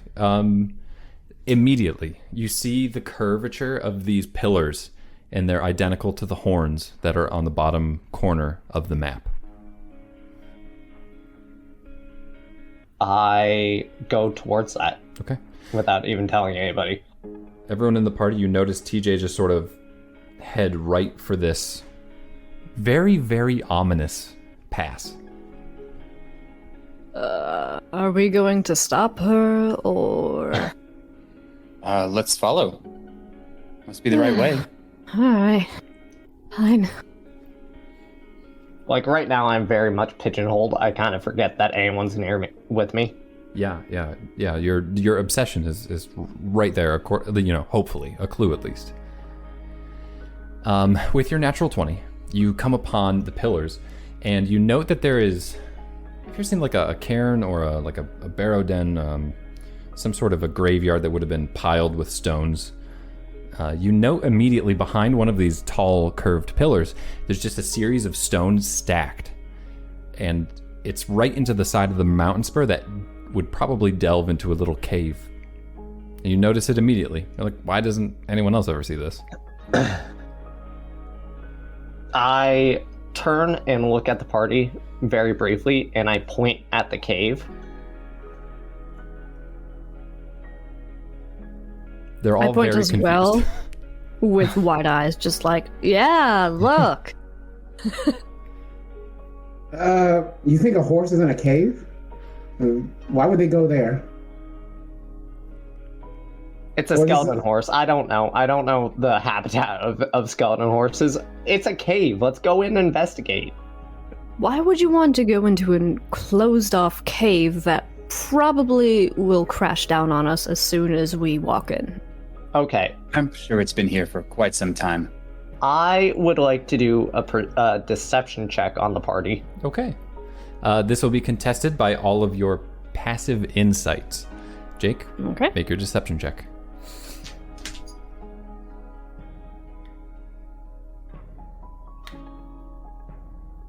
$20. Yeah, no. Crushed. Utterly Revius crushed. is just... What is your lie? I I give a little bit of truth in this and say, okay, I might have deceived you all a little bit, and I apologize for that. I really needed everyone to come out. I am still investigating a horse, but I might have led us all here because not only is there a horse that might be in this cave, but also there might be some treasure. So the lie is about the horse, but I want to tell people about the treasure as well. Okay. So you entice them with the hint of treasure. Do you just begin like throwing these stones out of the way and? Oh yeah, 100%. Okay. Yeah, you can taste your answers must be back here. You begin to throw the stones. Did you say treasure? I'm 100% in. and I start. Treasure. I use my mold earth cantrip to like just launch stones out of the way. Very nice. TJ, you begin pulling them out of the way, and then Alaric begins just hefting entire like body-sized chunks of these stones aside with magic. Kopesh looks over at Revius like, we can't let them go in there by themselves. This was such a waste of... Can you guys even see in the dark? I'm already here. I can walk in there and literally not see anything. Oh my god, we have to go with you. Otherwise, you'll just be walking in blindly. You have a They're lamp. gonna get us killed. They're gonna get us killed, Gropish. We're going to walk in there. There's going to be a bad support. It's an old mine. Who the fuck knows? Oh my gosh. If the Holy Hammer revives me, they're never gonna let this shit go. You know what, guys? If you die, at least you die doing something fun. Okay? Like, This can we is fun. stop talking about dying and just start Stones. adventuring? You know what's fun? Drinking and talking about stories back at the safe You're house. with two smugglers. What did you expect? Fair. Fair enough. As TJ says this, TJ pulls the last stone out of the way. And before you is a very dusty, roots hanging down in the center of it, musty air comes spilling out. And there are dark stairs leading down. I'll take Kopesh, out my... give me the lamp. I toss it to you. And I pour the oil in and then light it up. Okay. Light shines down into the dark cave, illuminating your path till the end of a narrow stone corridor that turns to the right at the end, maybe 10 feet deep. Okay, so I definitely don't think there's a horse down here anymore. Unless his name is Mr. Ed. Oh man. I could have never guessed that. Wow, a magical horse skeleton isn't roaming the fields. I didn't see that coming whatsoever. So imagine Revius, it can beat life, but it can't beat stairs. Amazing. I clap at their sarcasm, and I pick up the lamp and just head down these steps. Okay. What is wrong with her? Please. You do man. that. I should have bet her. We should have bet her if she could charge down here without stopping. I bet she would have run all the way by the end. I guess I heard that. TJ begins running down into the dark. Yes. I'm right behind because I need some light to be able to see, so I'm near the lamp. Excellent. The two I'm of just you, slowly walking.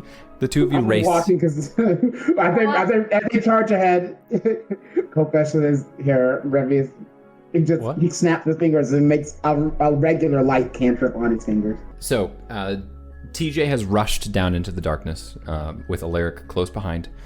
Kopesh and Revius are bringing up the rear, more cautiously perhaps.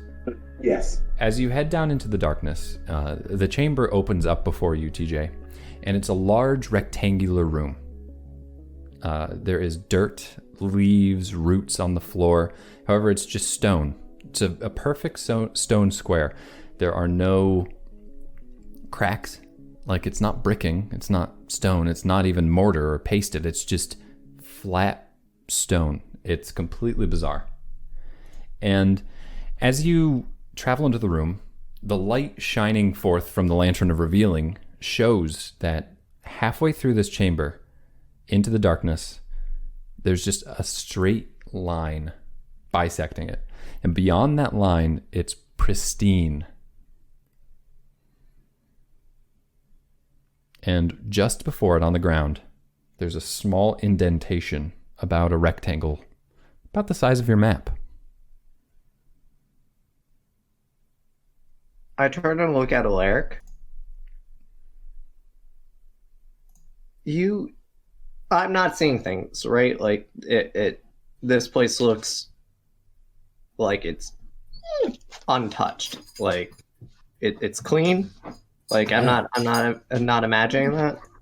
No, right there, you can see it. I pull out my map and I place it into the spot. Okay. You walk the 20 paces into the room, into the dirt side, where just before this perfect sheen. And as you kneel down, you put the map into place. Suddenly, that corner with the devil's horns, magic ink spills across the parchment, revealing that you are indeed in the correct place. Devil's Way, the Cursed Hills, the mines, they all show up on the map. And then, the ink continues to the north, coloring in the forest. A large tree in the center of the southern reaches of the Weirwood appears. Above it, inked, is the words, "The King's Tree."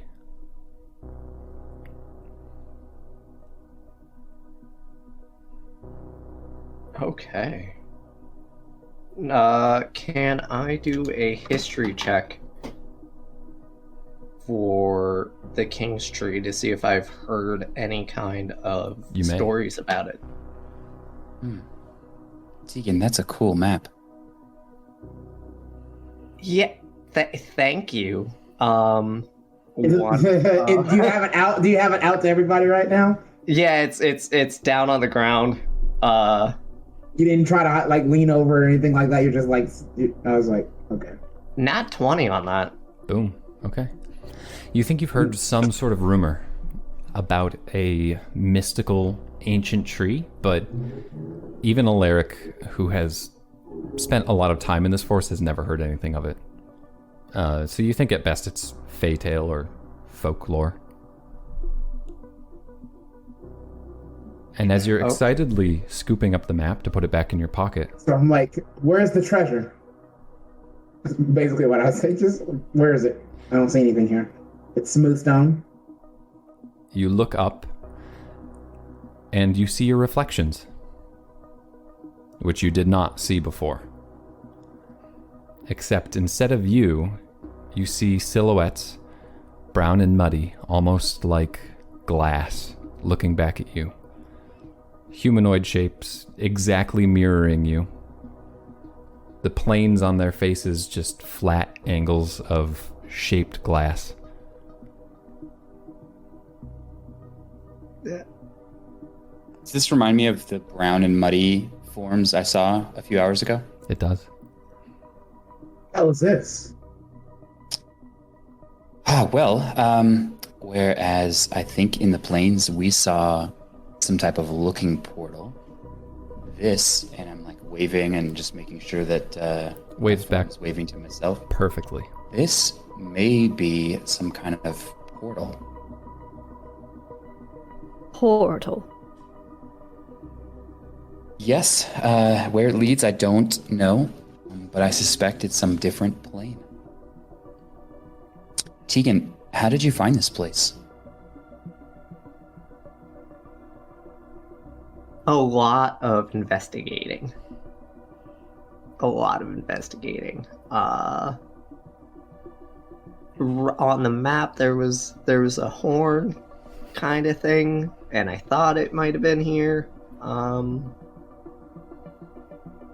Truthfully, just luck. That's kind of my answer for you. Well, luck leads us in interesting places sometimes. Well, can I get up really close to the reflection and just take a peek? Absolutely. Yeah, you get. What really are you close. doing? And What are you doing, Alaric? It approaches that you. Thing? It is mirroring you perfectly. Can I touch it? What are you guys doing? TJ Investigating. What else would we be doing? TJ reaches a hand out. These are the kinds of things that we don't need to be touching. Does anything happen? It reaches a hand out. The two of you outstretch your hands, and your fingers touch at the glass. I don't actually feel the finger, I just touched the glass. You're not sure. You're pushing against something. But it just feels like glass. And then, I would like to... Oh, sorry, go ahead. Alaric, you hear the same voice you heard before. Welcome home, foolish Bowright. And the glass of the brown begins creeping up your finger and along your hand. Can I pull is that it supposed back? to happen? You pull your hand back, yeah, and you sort of step back, but the glass snaps away, but it continues to reach up your arm, just like that scene in The Matrix. Guys, I do not like this. I do not like this. Why would you touch it? What is happening? Oh my god! Alaric, fix this. It's up to your elbow now. What do we do? Do you have a spell? I can cut off your arm if I need to, but I'd really rather not, guys. Don't cut off my arm. I need that. Can I try shape water? Sure. If it's water. It is not water. But you snap the spell into existence and you focus your energy on his arm and nothing happens. In a panic. Okay. You note that on the other side of the glass, you can see Tegan's flesh appearing on the image, but it's not mimicking Tegan anymore. It's just looking up at the flesh appearing on its hand. I'm going to point my hand at the mirror image and may I throw something at it? May I throw a sacred flame at it? Sure. It can't dodge, so I mean, flames erupt along the glass, and you see the figures all stop mimicking you, and they skitter backwards into the darkness. What the fuck? It's not our image! Oh god! There's things back there, guys! Yeah, I know. Help. It's up to your shoulder now, Tegan. It's cold. What do we do? God. Does it hurt, Tegan? Does it hurt? No, it just feels really weird and cold. I don't know what to do. But look in the mirror. Look. I look Great, at they're stealing your skin. How do we stop it? Can I take my rapier and try to like break the glass? Sure. Yeah, you lunge forward with a rapier with the hand that's not becoming glass, and you pierce into a crack, spiderwebs out. They all jump away from it, but it's up to your neck. It's creeping up your face. I don't know how much is so good. Stand still. I'll try a spell. When I stick my hands out, I don't know if this is gonna work, but I put my hands on you and I cast Sanctuary. Okay. Let's see if they can at least somebody, it'll stop if somebody's actively casting a spell. The holy energy sort of washes over you, Tegan, and as soon as Kopesh pulls his hands away, the fingertips become brown and encased in glass. It begins moving up his arms as well. Oh shit! Oh no. Oh shit! Okay, that's enough. Everybody step back. And Revia, stand away. Get away from us. This will just affect us, it looks like. back up. And Revius summons something that has been tied under his shoulder, and a mechanical-looking arm comes out, and it sort of does this blast force of just great sound, and I'm going to try to use Thunderwave to shatter the mirror. Okay. You do so. The tool that you keep hidden on your back comes to life, and its angular metallic face twists and turns and looks at the mirror, and then this force field just boom, rushes out from the tip of it, shattering the mirror. And as it cascades down to the ground, you look beyond, and the figures are still there. although a little bit more corporeal. They rush you. Shit.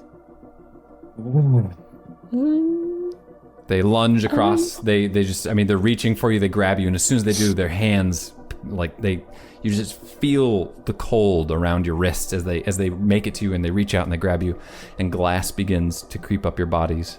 And as it does, as it washes up your necks and over your faces, Alaric, you just hear the same words repeated: "Welcome home. Welcome home. Don't be afraid. I need you."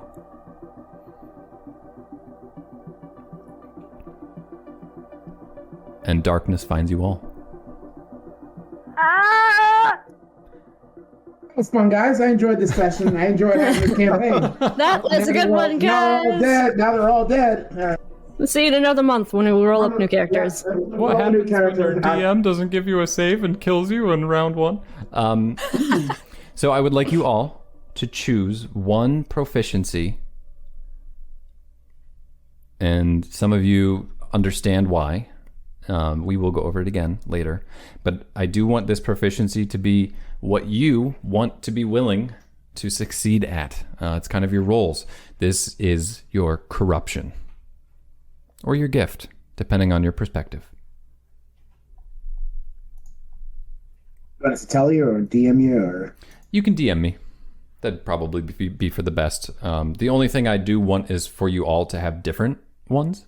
Yep. And I do want it to be something enticing to use, because there is an upside and there's a downside to using this.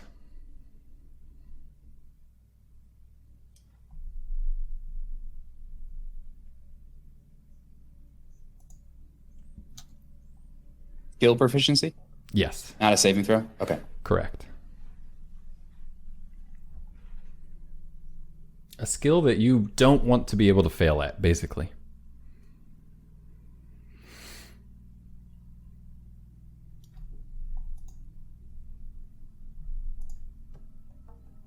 Okay.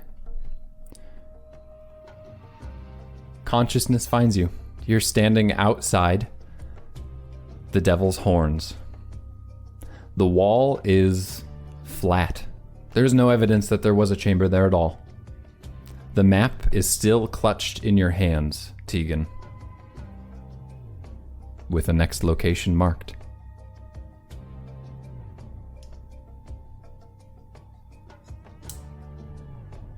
Okay, And who we're- put something we're in my all- tea? I didn't drink too much. I would like to say that I had nothing to do with that. No, really. What was it? Was it mushrooms? Did you poison me? I get Because up, I was that like, did not God. just happen. Guys, I had an amazing dream. I got absorbed by some mirror creatures. It was extremely weird. So we all have the same memories, which means it actually happened. Ah, shit. I look at my hands. I think that happened. Yeah. Where's the cave? Was right here. We must have activated or deactivated something in there. The hell? Whatever it is. We walked down there, and we saw that mirror, and then those things turned our hands to cold glass. What the hell happened? Whatever it is, I have some connection to it. Those were the same type of figures that I saw before on the field, and I heard the same voices here. This time, saying, "Don't be afraid," and "Welcome home." Fuck. That And- wasn't my home. I need you. Then why were the rest of us turn to glass figures as well? That's weird as shit. Maybe we should just go home. This shit's getting odd. Yeah, I did not enjoy that whatsoever. Why are No. we still here? Yeah. Guys, I think I'm glass now. To see this through. I need to see this through. Alaric, you're one of the Why? most stubborn bastards I've ever met in my life, and I know you're not going to let this thing go. It said welcome home. This is some other plane. You can't hear these voices. Only I can hear these voices. I've got to know more. You know what we could hear and/or feel was, our bodies turning to glass and us possibly dying. I'm not quite sure on that yet. We Yeah. didn't. Nothing We didn't happened. die. Are you sure? I've heard lots of times these kinds of rituals can happen, and you don't know their effects until you wake up with 3 heads. Or, You have 3 heaven heads. forbid, Okay? a wing. Well, not in this case, but I've heard stories. Tegan, there was another location marked on the map, right? I nod. Yeah, the King's Tree. Oh, I've great. never heard of it, but What kind of treasure is this going to give us? Maybe instead of turning to glass, we'll all turn to rock instead. Would that be better? I mean, we could go there. It's marked on the map. Like we have a definitive location to go to. Okay, well, I feel like we're nowhere near prepared for whatever is waiting for us there because we weren't prepared for this, see? We weren't. We definitely weren't. It sounds like an adventure. Sounds like we need to gather ourselves in some things. Listen, as much as I bitched about going into the swamp, I never turned to glass in the swamp and passed out. So I'm just going to say that if this is your idea of getting treasure, then fuck, I'd rather be broke. And he stops himself. He's like, damn it, my language is going back to... he held himself back. He breathes as much as I don't like it, I do think I need to check in the history department in my mother's academia and see if I can find out anything about this. Someone must have written about this. I think it'd be a good idea to at least head back for a little while, figure out what's going on, and then make our way. If we're going to absolutely go and not be turned into my bathroom mirror again, then it'd be a good idea to venture out. I don't know. I'm freaking out right now. Look, we're already in this together. We all got whatever that was. I don't even want to think about it, but the very least we could do is be prepared when we go to this place together. I can't believe I'm saying this. This King's Tree. Oh my gosh. We can ask around about this phenomenon in town. Maybe something happened. Maybe there's people who know that if you turn to glass, maybe something happens. I don't freaking know. Yeah, but maybe we shouldn't ask too many people. I sigh and agree reluctantly. I really want to just get to King's Tree. Like that's what I want to do, but if everybody else wants to go and figure stuff out, I lean over. I bet you can't beat me back to town. Oh, I start. You bet. That's how he knows I immediately start running. Okay. Tegan, would you like to use survival? Yes, I would. Would you like to use corruption? Yes, I would. Okay. Roll for a survival check. Kopesh, could you also roll a survival check for me? Jake, add 10 to your roll. I got a nat 1. Oof. So What do you have, Greg? You're 11. Muting myself now. I was talking shit and I didn't want you to hear it, so here we go. I also rolled an 11. I rolled an 11, so we both got the same number. Okay. So you have corruption power. Look at you. Wonderful. Side by side, like you're not doing any better than me. It's excellent. I apologize. They're doing yard work outside, and it's making it really hard for me to hear things. TJ, you bolt after Kopesh, but Kopesh is running like the devil himself is behind his heels. Kopesh is over this shit, and he remembers the path pretty well, and he's doing good. As soon as you run, you trip. No! You begin to fall down the hill, but as you fall, you can see pools of water and glass appearing and lifting you up. So every time you would fall, or if you would break your ankle, the glass meets you, and a reflection pulls, and a hand comes and pushes you in the right direction.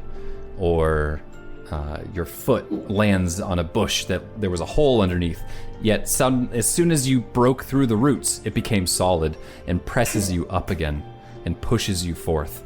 And even though you were falling, literally just head over heels, you're just neck to neck with Kopesh, who is just like, just chugging along.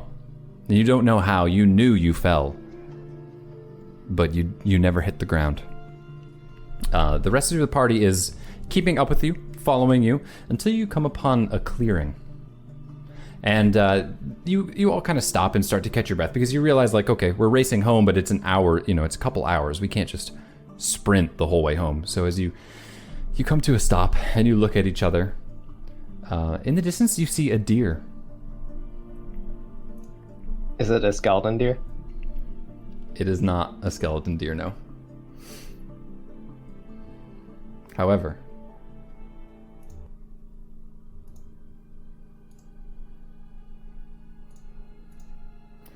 the deer leans over, gently drinking from a puddle of rain.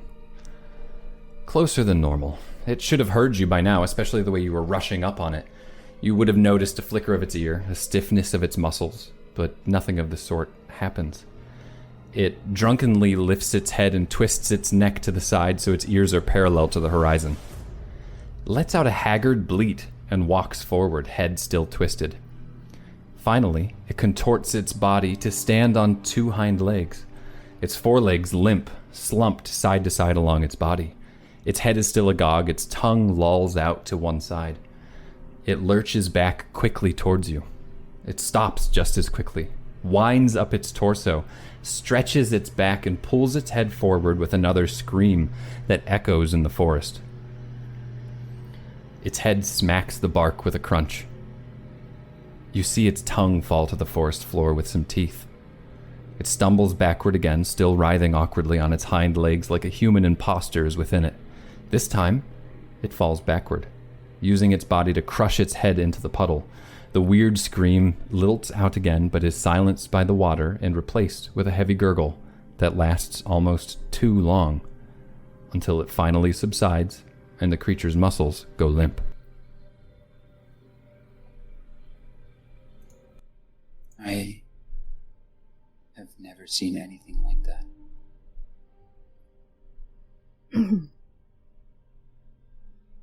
And I just sit down on the ground and kind of put my arms around my legs. The hell was that? I think it's time to wake up now, because this is one of the worst nightmares I've ever had. Can I do an investigation check on the water? Absolutely. To see if there's like poison or coronite or anything in it? Yeah, make an investigation check. Be careful. I'm actually really concerned for you getting too close to this water. I got a 6. Okay. You're really not sure. The water is messy, it's muddy, it's bloody. There's brain matter in it. Like, you're poking around with a stick.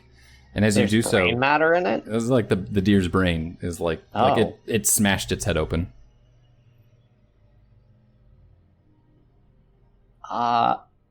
Guys, I'm not one to say this. I think we should probably leave. Oh, 100%. I think we should have come out here in the first place. Yeah, don't get close to it, TJ. We don't know what was wrong with it. Well, just from judging, I imagine that what killed it is that its brain is here. As you say that, TJ, you poke one last time with the stick, and out from like in between the two hemispheres of the brain, a small brown glass marble plops out and floats to the top of the pool. I pull out like a handkerchief and pick it up and clean it. Okay. And then I yell over to Alaric, "Hey, do you know anything about this?" And I like lift up the the handkerchief with this marble in it. And I see the marble. Yeah. Well, let me take a look. Without touching it, can I do an investigation check? Absolutely.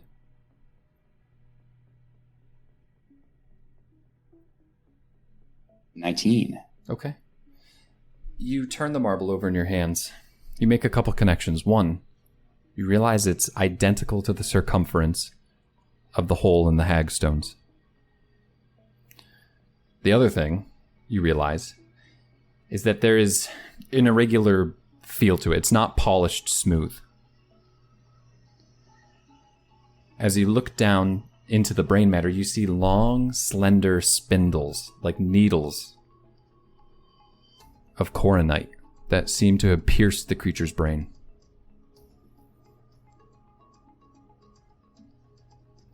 And it looks like they were growing out of this marble.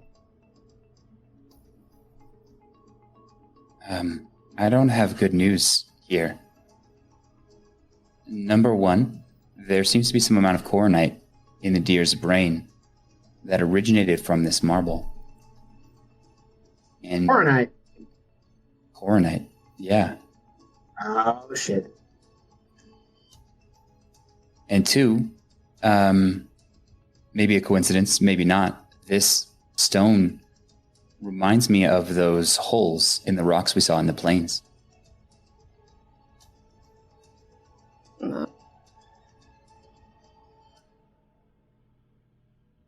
So, I guess we can safely assume that that rumor of that coronite is a little bit more unsafe is probably pretty accurate. Maybe. Or this marble is some way of weaponizing it. Well, given that there are a few other holes in those stone, I can surmise at least there may be 3 more of these, if not more. Fabius, do you think that you could take it to your workshop and reverse engineer? Yeah, sure. I'll take the diseased brain marble into my home and touch it with my tools, and yeah, I'll take it. Kopesh actually lets out a little laugh. Oh my goodness. I look at her. I look at Revius, and I'm like, I'm not sure if you're being serious or not. Like, What do you I think? don't either. This is.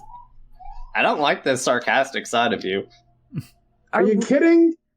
We're actually getting some real Revius for once. Not that guarded. I am stressed. What do you want me to do? I don't know if this is real. Are we even downriver? Why is there coronite here? That's a good question.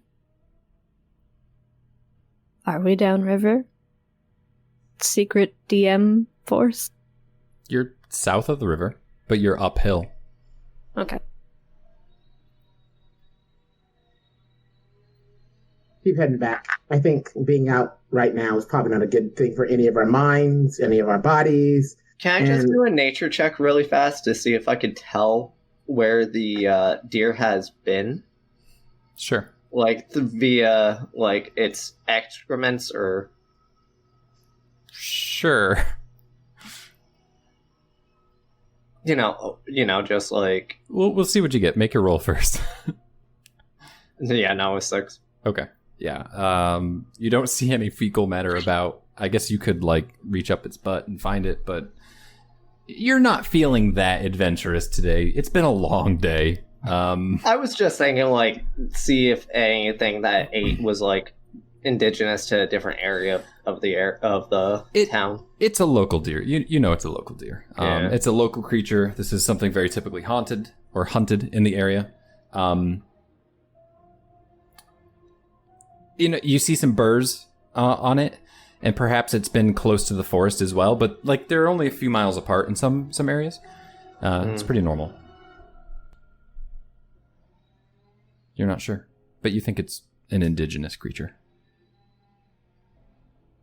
Well, I think that we need to go talk to Mama Freehold. Yeah, I agree. I also agree. I'm a little intimidated, but excited. I don't go any further than that. Okay. I'll try getting as much information as I can without talking to her, but I agree. She's the closest I know to an expert on coronite. I can talk to her directly. So can I. I'll look over at Have TJ. fun. I was like, you're not. He just hangs his head. She loves me. I'm an adorable girl. I'll stop. It's like, I'd be reprimanded if I went any further. I need to. Kopesh, your family would love it if you married into my family. My dad hates me. He would continue to hate me no matter who Your I dad would married. love you if you married into my family. I don't know about that. The four of you, reminding of what you just witnessed and what happened to you, try to perhaps put it out of your minds by talking of light things like marrying each other. Yes, just quicker. There's no faster way to gross Kopesh out than thinking about marriage. He's like, I don't. You return to Kier Hall. The journey is, as you expect, you try to keep things light. You try to enjoy each other's company, but a lot is now weighing on your minds. You can't help but wonder, what is up at the King Tree? Does it even exist? Will Alaric's mother have any secrets for you? Hope she has something else for us too. Maybe treats and cookies. Well, she's not quite that kind of lady, unless the cookies are metaphorical. But I mean, they don't have to. She doesn't have to make them. I mean, as long as they're like, it's like the dentist's office where they have like treats out. Like, hey. yeah, no, well, you'll see when you get there. However, you return to Kier Hall. You return to the B&B, and that is where we will end today's session. Yay!